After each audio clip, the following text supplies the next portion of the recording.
और ईरान जंग के 27 दिन पूरे हो चुके हैं और अब यह जंग परमाणु तबाही की तरफ बढ़ रही है।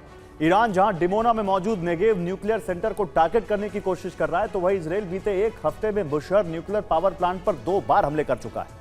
हालांकि अभी तक इस प्लांट के रिएक्टर को कोई नुकसान नहीं पहुंचा है, लेकिन IAEA international atomic energy agency और दुनिया भर के देशों को यहां से रेडिएशन लीक का डर सता रहा है, क्योंकि अगर ऐसा हुआ तो अरब में तबाही का वो चक्र शुरू होगा जिसे कोई नहीं रोक पाएगा।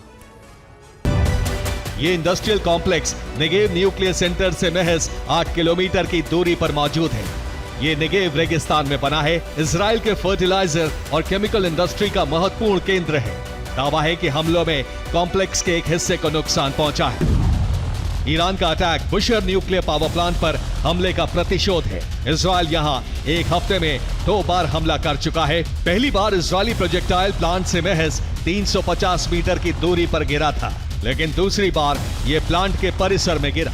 हालांकि इससे रिएक्टर को कोई नुकसान नहीं पहुंचा है। और मध्य पूर्व दुनिया के सबसे सूखे इलाकों में शामिल है। ऐसे में यहां मौजूद देश पीने के पानी के लिए डिसैलिनेशन प्लांट पर निर्भर है।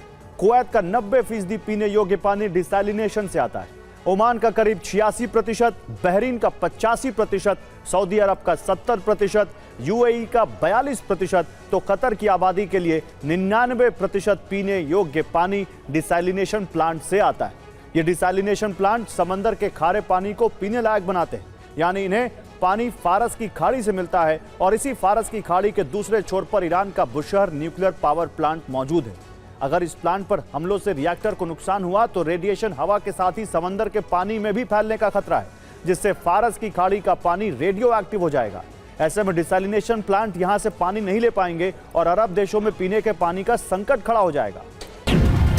बुशहर प्लांट से रूस ने 163 कर्मचारियों को वापस बुलाया है। बुशहर प्लांट में अभी रूस के 300 से ज्यादा कर्मचारी मौजूद हैं। रूस जल्द ही बचे हुए कर्मियों को भी वापस बुला सकता है। और ट्रंप कह रहे हैं कि ईरान डील के लिए बेचैन है, लेकिन तेहरान से ट्रंप को 2 टूक जवाब मिल गया। अगर कोई डील हुई तो अमेरिका की नहीं, ईरान की शर्तों पर होगी।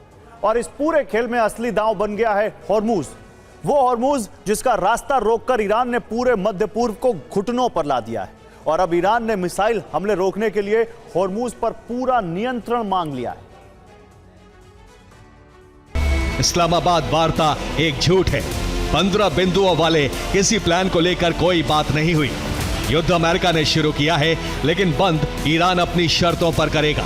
और सीज फायर के लिए सबसे बड़ी शर्त है हॉर्मुज पर पूर्ण नियंत्रण। ईरान की सूचना परिषद के प्रमुख इलियास हजराती ने कहा, 15 पॉइंट प्लान ट्रंप का झूठ है।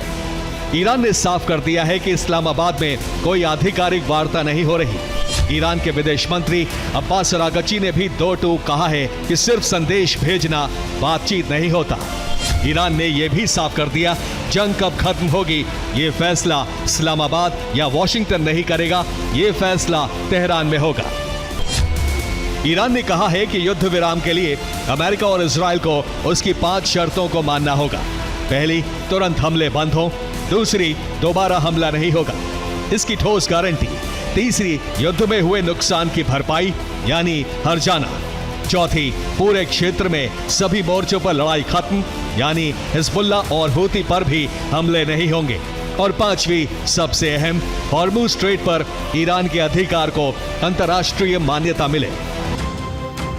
ईरान की संसद अभी एक नया कानून तैयार कर रही है, जिसका मकसद है हॉर्मुज जल डमरू मध्य से गुजरने वाले जहाजों पर टैक्स या टोल लगाना। यानी जो भी तेल टैंकर या मालवाहक जहाज इस रास्ते से गुजरेगा उसे ईरान को फीस देनी होगी।